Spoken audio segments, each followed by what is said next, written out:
So ito, solar setup, DIY tutorials, no? So ang dami mga nagre-request ng video na ito. Pinag-isipan ko siyang mabuti kung gagawin ko kasi you will still deal sa electricity, no? So baka yung iba is gubaya tapos hindi sila ganoon kabihasa pagdating sa pagwa-wire. So magkakaroon ng problema sa bahay. Pero naisip ko na marami na nagtuturo sa internet, no, ng mga tutorials kung paano mag-setup sa bahay. Kaya yung iba, kino-comment pa sa mga ginagawa nating videos yung kanilang mga DIY setup. So, might as well naisipan kong gumawa din ng tutorials para magkaroon kayo ng reference at mapagkumpara nyo, no? May comparison kayo between sa mga explanation ng iba, pati na rin sa video na ito para at least na magkaroon kayo ng enough informations at yung detailed informations para mas maiwasan natin yung mga aksidente, no? So, before ka mag-set up ng solar sa inyong bahay, no?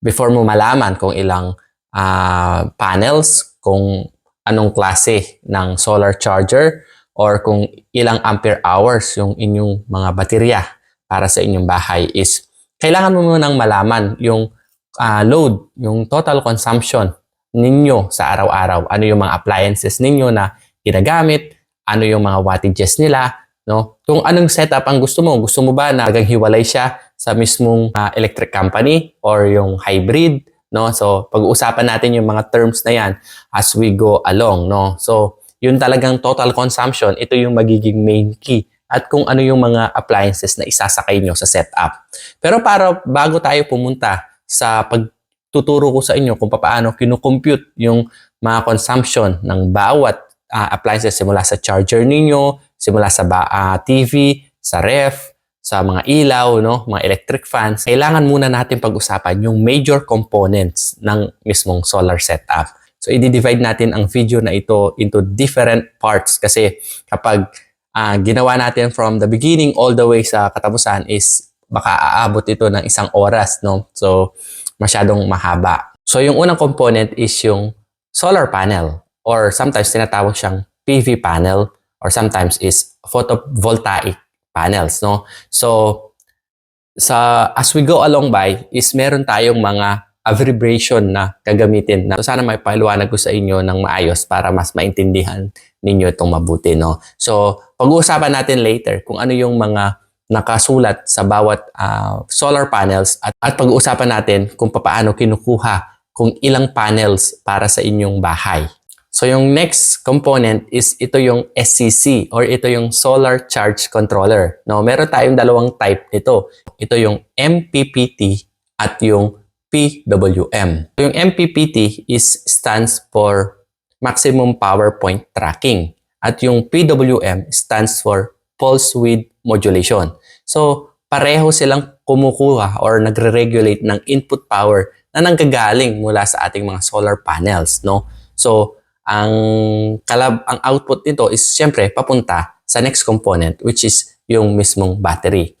So, mayroong dalawang differences itong dalawang MPPT na ito, no, at saka yung PWM. So, pag-uusapan din natin next, no. So, next component is siyempre yung battery. So, sa batteries, meron tayong dalawang pinaka-importante na kailangan na mapag-aralan dito. Ito yung depth of discharge at saka yung ampere hour, no. So, as we go along by is mas ididetalye natin tong dalawang ito kasi ito yung magiging sukatan din ng capacity ng bawat battery, no? Next component natin is yung tinatawag na inverter. So, syempre magiging input is yung from battery papunta sa inverter at yung direct current na yon, yung DC, is i-convert niya into AC, yung alternating current, no? So, yung main purpose ng inverter is syempre para magamit natin yung ating mga AC appliances, no? Yung mga 220 volts appliances na meron tayo sa bahay. So, syempre, yung output nito is yun yung diretso sa ating outlet